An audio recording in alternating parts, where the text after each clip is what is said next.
I am Lily B, and I am a storyteller, producer, performer, plant mom, educator.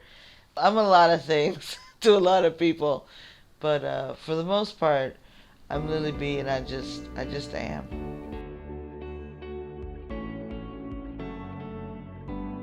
So my mom would tell you that I've been writing since I was a little girl. She will tell you that. She was like, Lily, I wish I would have kept all your notebooks. And she's right.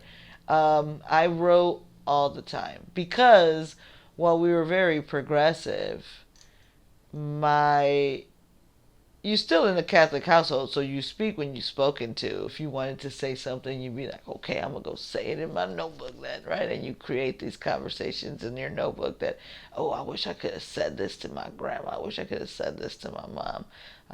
I also used to write a lot to my dad who had left when I was 5. So I used to like write to him about my problems with my mother before finding out the truth about my father, which and then when I stopped writing to him, I just wrote.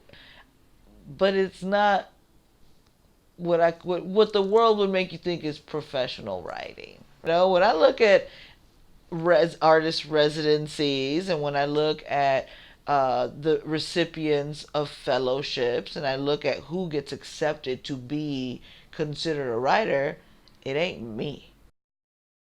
I'm not a writer. It's someone that's read every fucking book that is considered great literature, and I'm like, I didn't have time to read like that. I was raising a child. I found out I was pregnant when I was 5.5 months pregnant.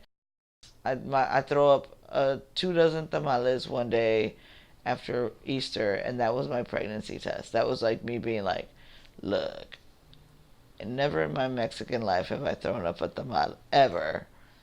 I think I'm pregnant. We went to the doctor's appointment, and the doctor didn't even do like a real pregnancy test because she's like, when was your last period? And I was like, I've never had my period. And she was like, what? And so she asked me why, and then I tell her tamales, and she thinks I'm crazy. But she lays me on my back and sees my stomach, the little kind of fupa that I like, right? And she's like, oh, you're 5.5, you're 5, you're in your second trimester, is what she says. Grandma now was speaking to me like a woman, like I wasn't a little kid anymore. My mom was speaking to me like a woman and again, this is what I mean about them being very progressive is that you're no longer the little girl anymore. You are now a woman with a child. My son obviously graduating college was a pretty proud moment because that was like a world telling you, no way. No way someone like you can create something like that. It's probably been like, it is my problem. Like, it's got me like this. Cause it's just been the story of my life. Like, story of Lily B's life. You can and ain't. You don't deserve.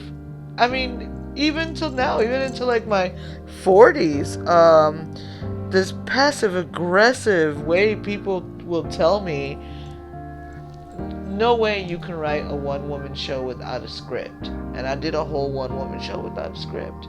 But the world telling me that, you hear like commercials even like statistics say that, kids born in poverty and born in these places will never be more than those things and places.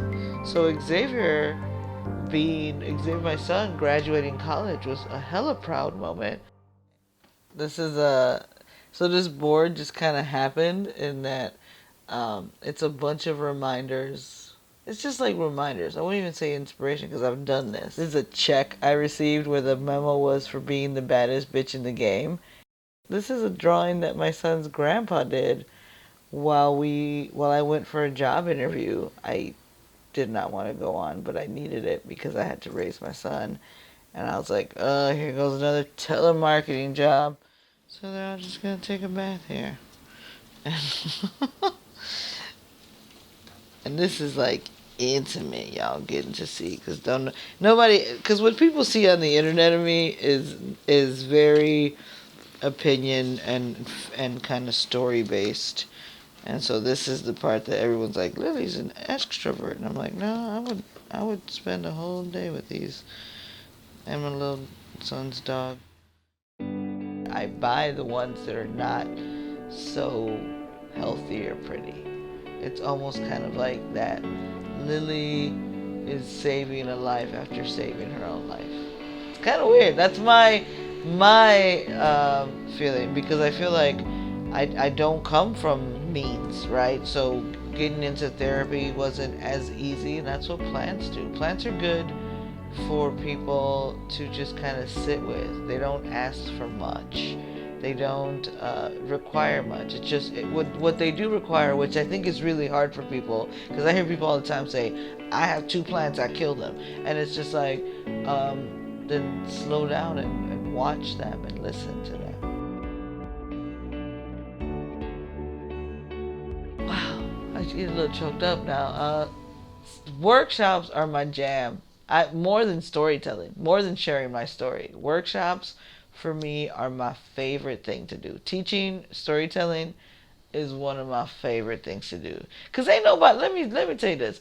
Ain't nobody teaching storytelling the way I'm teaching storytelling. I don't care who they claim to be. They can come to my workshop and even like steal little ways that I teach, but nobody is teaching story. I gotta do the little clap emojis. Nobody's teaching storytelling the way I'm teaching storytelling.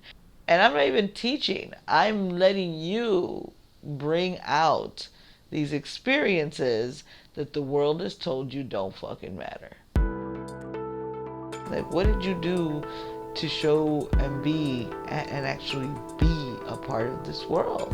That's where the name comes from. Literally, be. I am. I exist. I create. I move. You know, like being. You know. There ain't no way you in the storytelling scene and you don't hear about me. And if you don't hear about me, you hang around the wrong people.